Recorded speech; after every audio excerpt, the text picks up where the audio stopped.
En todos lados, en distintas partes del mundo, lo que se está viendo es preparación para distintos combates. Lo decía ayer, la verdad que nuestra región parecía estar ajena o lejana, más allá de situaciones tremendas de los narcoterroristas en Colombia, a esa situación, pero en las últimas horas las Naciones Unidas le pidió por favor a Estados Unidos y a Venezuela que desescalen la crisis. La pregunta es, hagámosla concreta, ¿Trump va a atacar?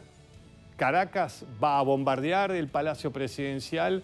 ¿Va a buscar arrestar a Nicolás Maduro, a quien ha dicho que es parte de un grupo narcoterrorista? ¿Qué es lo que va a pasar en los próximos meses? Yo no lo sé. Quizás tampoco el presidente Trump, pero mientras tanto se están dando unas situaciones de escalada que la región, nuestra región, desde la época de Noriega, cuando bombardearon y atacaron a los estadounidenses, no se da. Empiezan a haber voces, ¿no?, de protestas, de pedido de frenar un poco la situación. Bueno, por estas horas habló el presidente Maduro, que ahora lo vamos a escuchar, y llamó para el fin de semana al ejército, a las milicias, a prepararse. Bueno, veremos qué es lo que sucede en los próximos días, porque ya están llegando la flota con los infantes de marina que van a enviar, van a estar varios meses. La verdad que no se sabe qué va a acontecer, pero la verdad que no es nada bueno. Por supuesto que hay mucha gente que está deseando que de alguna manera la dictadura Maduro termine. Personalmente me parece que sería algo nefasto que haya un bombardeo sobre un país latinoamericano por parte de Estados Unidos, más allá de la dictadura de Nicolás Maduro. Pero escuchémoslo, qué es lo que dijo en las últimas horas. Apenas 2 horas.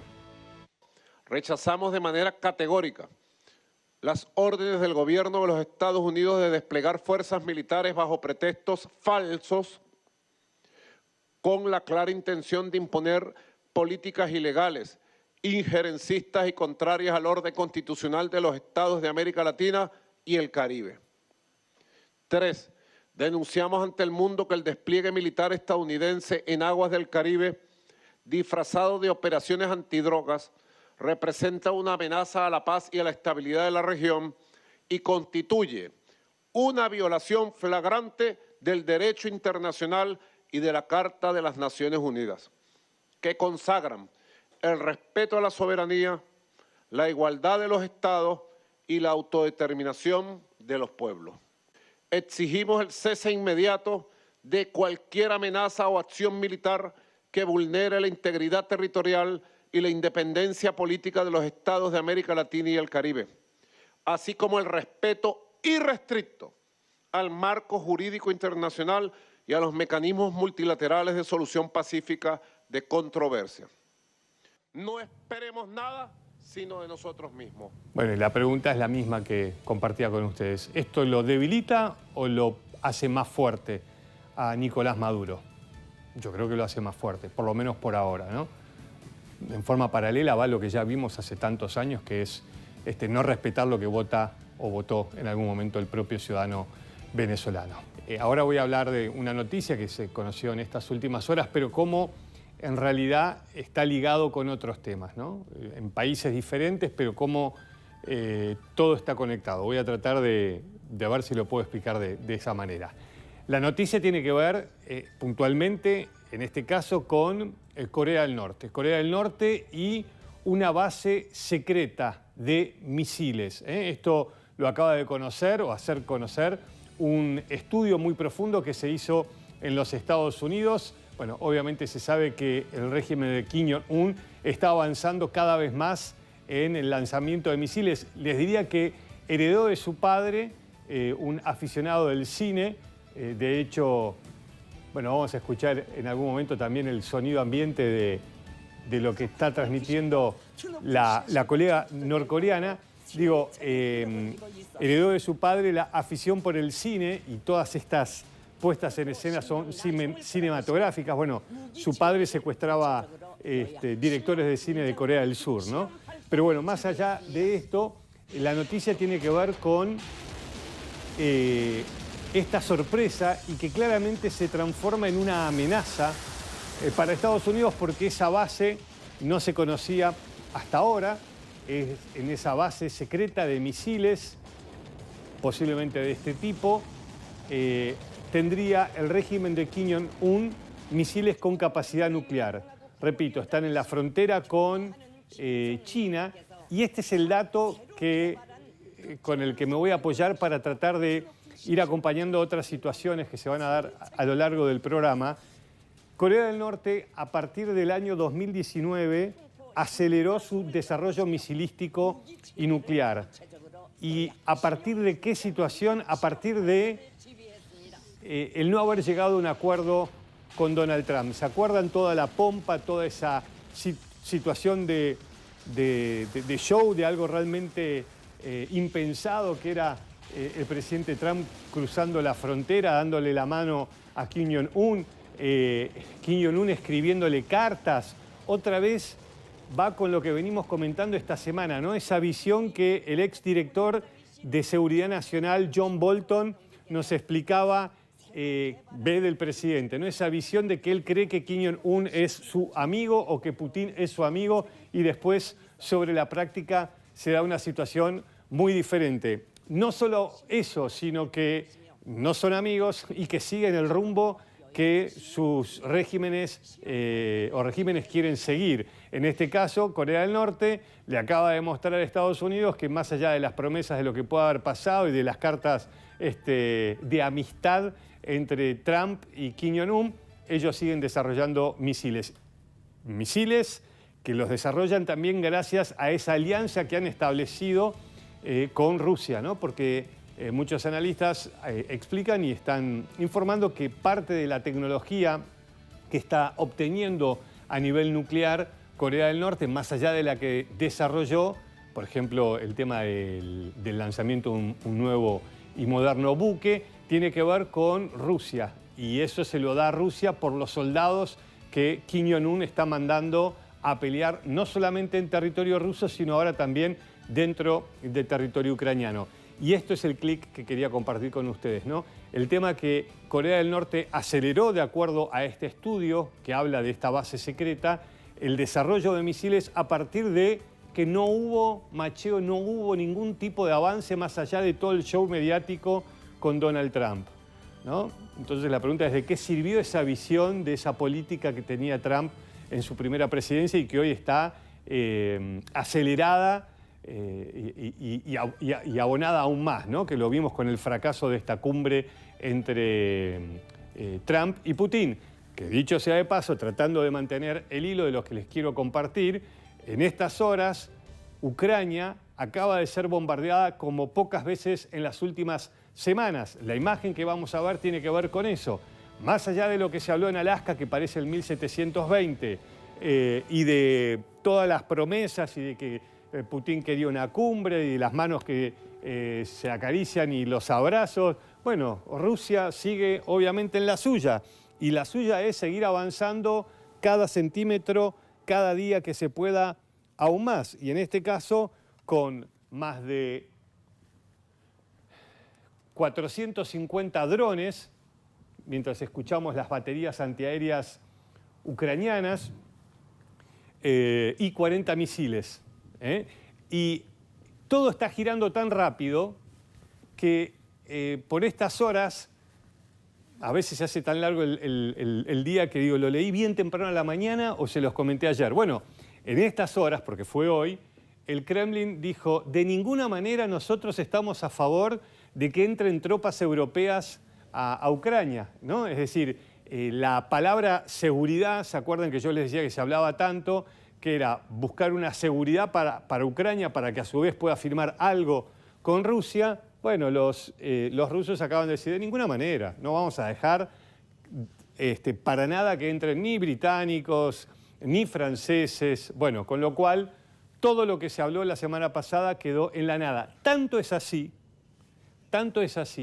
que en las últimas horas Trump vuelve a dar una vuelta en el aire y dice: bueno, los ucranianos en la era de Biden no podían atacar a Rusia. ¿Cómo se puede defender uno si no puede atacar? ¿No? Como diciendo, bueno, ahora los ucranianos deberían atacar a Rusia, ¿no? Es decir, todo un giro en el aire, y todo eso, obviamente, toda esa impredecibilidad machaca el liderazgo que Estados Unidos tiene como potencia, ¿no? Como potencia económica y como potencia militar, porque Trump en esta segunda presidencia se ha encargado de dilapidar el liderazgo que per se tiene un país tan poderoso.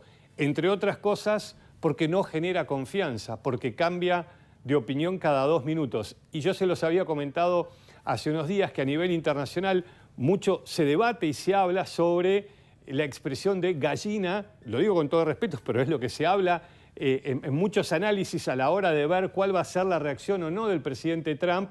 Esa es la visión que tienen, por ejemplo, algunos presidentes como Putin, ¿no? Como que en realidad después no se anima.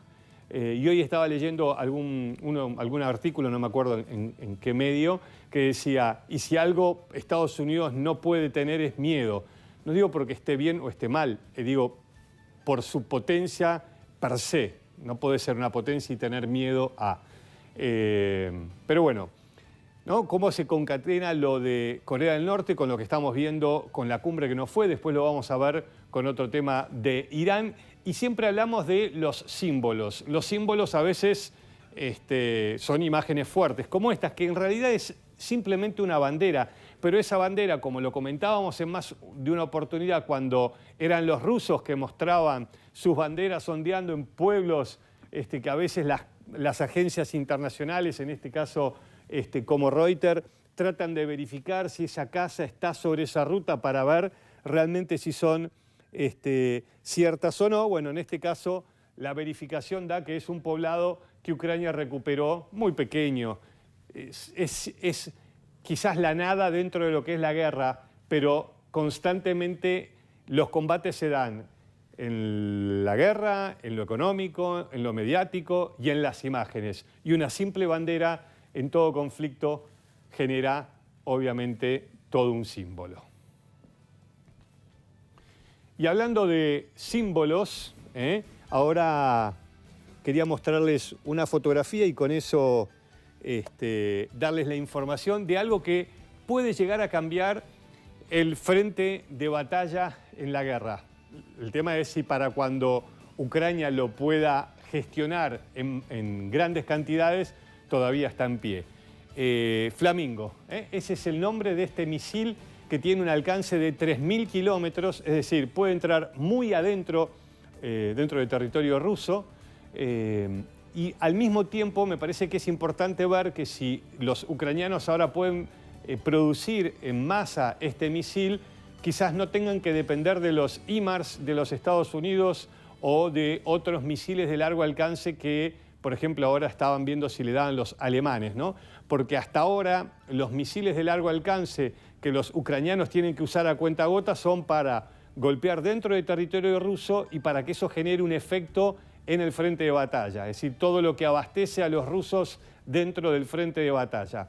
Lo hacen a cuentagotas porque esas armas están en las manos de Estados Unidos, que a su vez muchas veces se las da a sus aliados de la OTAN o se los han vendido directamente, pero no abundan. Bueno, ahora este misil de 3.000 kilómetros de posibilidad de penetrar dentro de Rusia se fabricaría en febrero. En la guerra es un montón de tiempo. Y hablando de la guerra o la imagen que se quiere dar, porque vuelvo otra vez con el tema de las imágenes. Antes de mostrar la imagen, quiero contarles esto. El presidente Trump habla de una situación en la ciudad de Washington prácticamente como si fuese una guerra, ¿no? De una situación de inseguridad que las estadísticas dicen, presidente, eso que usted está diciendo pasó en la pandemia y a partir de ahí se empezaron a recuperar los índices. La inseguridad no es la que usted marca. No importa la excusa, el tema sirve para que el presidente Trump haya decidido enviar la Guardia Nacional. Ya es un tema que lo hablamos hace 1 o 2 semanas, pero es la Guardia Nacional a la ciudad de Washington. Dicho esto también, vaya casualidad, otro ente político demócrata. La Guardia Nacional no está yendo a lugares donde gobiernan los republicanos. En estas horas estaba el vicepresidente Vance con el secretario del Pentágono en la estación central de Washington, que iba a ver a los miembros de la Guardia Nacional patrullando y pasó esto. Si se puede, escuchamos también el sonido ambiente.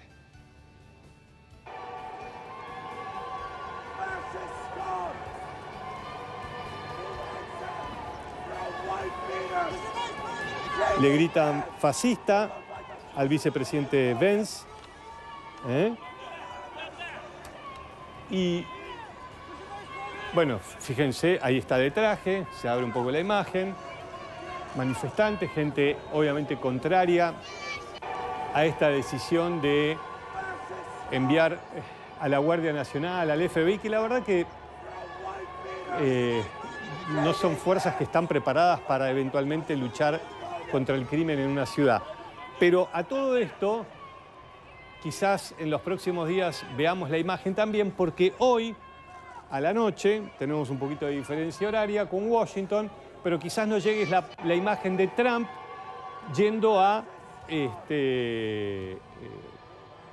custodiar las calles de Washington. Dijo hoy Trump, yo voy a salir con la Guardia Nacional y con el FBI. Imagínense el operativo que hay que hacer de toda la gente que debería estar cuidando las calles, destinando a cuidar al presidente. Pero bueno, un poquito más de populismo, ¿no?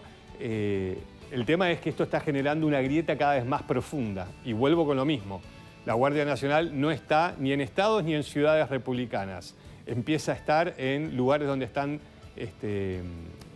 los demócratas como autoridades políticas, y creo que también tiene que ver con algo que es mucho más peligroso hacia la democracia de los Estados Unidos. Recordemos que por más que finalmente no fue inculpado, 6 personas fueron asesinadas en la primera presidencia de Trump cuando una muchedumbre atacó el Capitolio cuando se tenía que ratificar a un presidente que había ganado una elección que no era republicano, ¿no? La democracia que se autoarroga ser la más grande del mundo, que dicho de paso no lo es porque es la India, está en un sistema cada vez más delicado y una democracia cada vez más débil.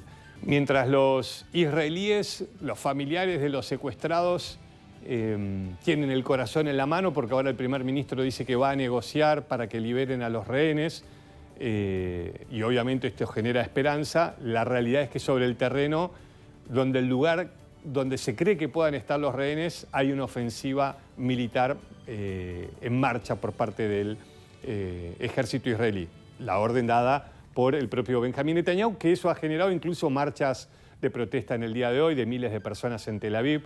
Hay una gran discusión sobre lo conveniente o no. Mucha gente cada vez más cree que no lo es, que pone en riesgo la vida de los rehenes, obviamente la vida de los civiles en la Franja de Gaza. Ayer estábamos escuchando los testimonios de algunos expertos de las Naciones Unidas diciéndole la comida no es suficiente, la comida a propósito no la están dejando entrar, la comida está siendo utilizada, la no comida, el no envío de alimentos como arma de guerra, eso es un crimen de guerra. Bueno, el tiempo dirá a ver qué genera la justicia a nivel internacional. Y dicho sea de paso, desde Estados Unidos se está sancionando a los jueces de la Corte Penal Internacional por haber pedido la captura de Benjamín Netanyahu por crímenes de guerra, como también lo hizo con Vladimir Putin, ¿no? Y esto ha generado también una protesta por parte de las Naciones Unidas. Ese es el mundo en el que estamos. Y en este mundo, donde todo lo podemos ver casi en vivo,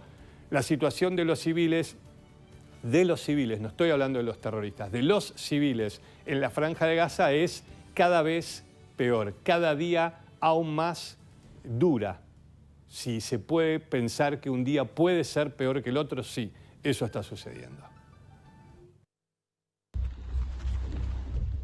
La ofensiva israelí sobre la ciudad de Gaza entró en una nueva fase. El ejército anunció el inicio de una operación terrestre para tomar el control de la mayor ciudad de la franja, considerada por Tel Aviv como el corazón del terror de Hamás. El anuncio desató una oleada de desplazamientos forzados y ataques en zonas previamente designadas como seguras, sumando más muerte y desesperación en un conflicto que ya lleva 2 años. Desde hace 10 días, los tanques israelíes avanzan hacia zonas densamente pobladas, mientras el gobierno israelí moviliza 60.000 reservistas y la comunidad internacional alerta por una inminente catástrofe humanitaria. מעוז טרור שלטוני וצבאי של ארגון הטרור. נעמיק את הפגיעה בתשתיות הטרור מעל ומתחת לקרקע וננתק את תלות האוכלוסייה בחמאס. I must reiterate that it is vital to reach immediately a ceasefire in Gaza and the unconditional release of all hostages, and to avoid the massive deaths and destruction that a military operation against Gaza City would inevitably cause. Mientras el gobierno del premier Netanyahu evalúa una nueva propuesta de tregua ya aceptada por Hamas, miles de palestinos escapan de sus hogares. En Ciudad de Gaza, algunos barrios fueron bombardeados durante la noche, provocando pánico generalizado. Muchos decidieron huir antes de que colapsara la salida sur. اضطريت للنزوح قبل ما يصير نزوح جماعي لمدينة غزة. كون مرضي مش هقدر أطلع بين الناس والزحمة. فلقيت طلعت في هذا الوقت اللي فيه لسه فيه زحمة. بدي أوصل الجنوب وأتمكن إنه أوفر مكان للإيواء لأسرتي. La búsqueda de refugio, sin embargo, no garantiza seguridad. En Deir al-Balah, un ataque aéreo israelí alcanzó un campamento de desplazados, dejando una estela de destrucción y cenizas. هذه خيمتي، فيش 3 دقائق قالوا خلال المنطقة. رجعت طلعنا الأولاد على طول، طلعناهم، طلعوا الناس، طلعوا النسوان الرضع، طلعوا الشيوخ، طلعوا المعاقين، طلعوا الأضعاف، كله. هاي حالنا، طلع كيف؟ هاي الخيام كانت محلاها، كنا ساكنين ومبسوطين. هايهم قالوا المنطقة الآمنة في جنوب قطاع غزة. هاي المنطقة الآمنة. هاي أنا من نزوح لنزوح، من شمال قطاع غزة أنزح للوسطى، من الوسطى انزحت. اتعبنا يا عالم، اتعبنا. La escena se repite en distintos puntos de Gaza. Familias completas abandonan sus hogares con destino incierto, temiendo nuevos bombardeos o quedar atrapados en el caos. ولا بننزح من منطقة لمنطقة، قاعدين وهم مرميين في الشارع، لا خيمة ولا أي حاجة، وعازليننا في الشوارع ولا حد مدور علينا، لا مسكن ولا أكل ولا شرب ولا حاجة، والأمور عندنا صعبة جدا جدا، احنا في الشارع مرميين. Muchos temen quedar en medio del fuego cruzado, como ocurrió con Zaha Hamad, una joven rescatada con vida entre los escombros tras un bombardeo en Nuseirat. حسيت بشيء، كنت بس نايمة في الغرفة الثانية، فجأة ما سمعتش صوت أي شيء، بس لقيت الردم، أننا تحت الردم، كل شيء على وجهي وحجاب. قعدت أصرخ على أهلي، فكرتهم ماتوا. ما توقعت أهلي يضلوا عايشين، فكرت أحضرني لحالي.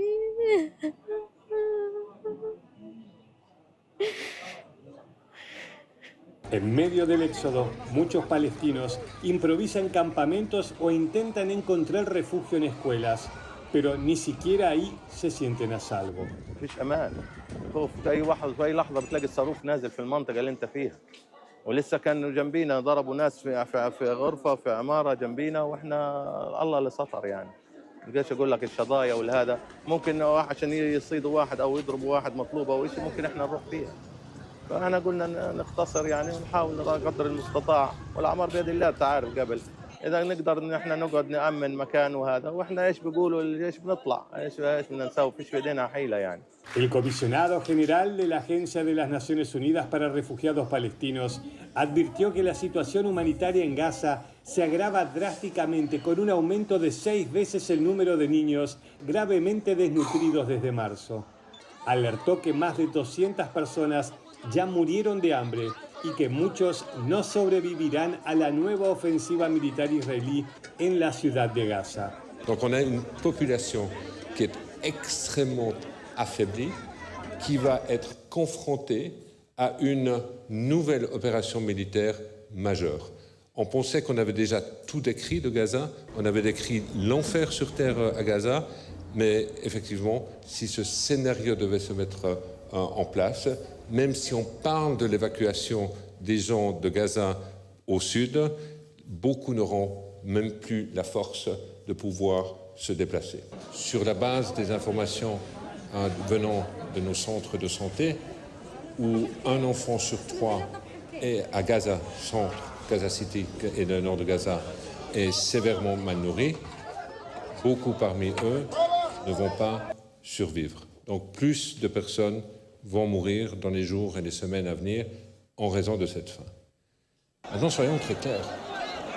C'est une famine construite et fabriquée. Elle est délibérée. On a utilisé la nourriture comme un instrument de guerre. En Tel Aviv, los familiares de los rehenes secuestrados por Hamas piden el cese de hostilidades. Creen que el avance del ejército sobre la ciudad de Gaza los pone en peligro y que es la última oportunidad para salvar sus vidas. There's a deal on the table. This is the opening we need for a comprehensive deal. We must sign it immediately. We welcome every hostage who returns and every family reunites with their loved ones. Time is running out. The hostages cannot survive much longer in the hand of these brutal captors. We cannot support more fighting. La operación sobre la ciudad de Gaza aún no tiene fecha final, pero ya dejó en claro sus consecuencias. Mientras Israel profundiza su ofensiva militar, crece la presión diplomática y el clamor por una salida negociada. En el terreno, la población civil sigue pagando el precio más alto. unbearable. How could anyone tolerate this horror?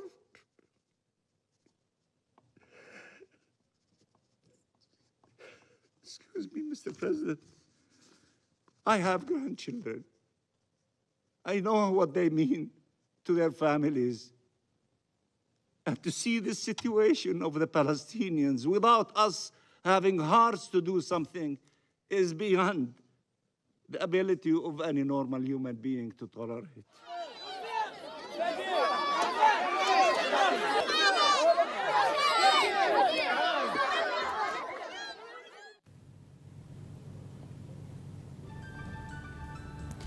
Bueno, un grupo terrorista que gobierna hace años porque se dejó que gobierne, y esta situación sobre los civiles. Habrá responsabilidades quizás que pagar más adelante, si es que hay derecho internacional. Por ahora, evidentemente no lo hay porque todo pasa frente a las cámaras, ¿no? En vivo prácticamente. Los familiares de los rehenes pidiendo por favor que haya una oportunidad para liberarlos. Hace más de 600 días que están bajo tierra, los que todavía quedan vivos, y los civiles palestinos pidiéndole a quien pueda y quiera oírlos que termine esta guerra. Bueno, ojalá que haya un acuerdo en las próximas horas. Bueno, cambiamos de tema porque lo que quiero mostrarles es algo que quedó abierto. Cuando el presidente Trump decide, hablando de guerra de Medio Oriente, decide intervenir en la guerra contra Irán, después de que Israel decidiera en lo que llamaron un ataque preventivo, bombardear a Irán, destruir o intentar destruir sus centrales nucleares. Yo les compartía, bueno, ¿qué pasa si eso finalmente no se logra? ¿No? Los iraníes a por una bomba atómica. De hecho, quien generó parte de lo que estamos viendo hoy es el presidente Trump en su primera presidencia, cuando decidió patear el acuerdo nuclear que había en torno a Irán. Irán le había dado todo su uranio enriquecido a los rusos y a partir de ahí se empezaban a levantar las sanciones contra Irán. Irán estaba siendo verificado por la Agencia Atómica de las Naciones Unidas. Cuando en la primera presidencia, presionado también por Israel, patean el tablero, bueno, los iraníes vuelven a la suya, a enriquecer uranio con capacidad de fabricar una bomba atómica. Y acá otro detalle, es la Agencia Atómica de las Naciones Unidas que dijo, sí, van en camino de, pero no significa que estén tan cerca como se decía de una bomba. Bueno, hoy los iraníes le mostraron al mundo esto.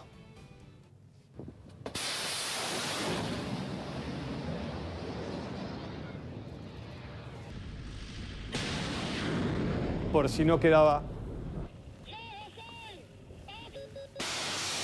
lanzamiento de misiles. Por si no quedaba claro, no solamente sus centrales no fueron destruidas, sino que empiezan a recuperar su capacidad misilística. ¿En qué quedará? Bueno, veremos. La realidad es que los iraníes han dicho, si tenemos que volver al conflicto, sucederá. Es la marcha del león.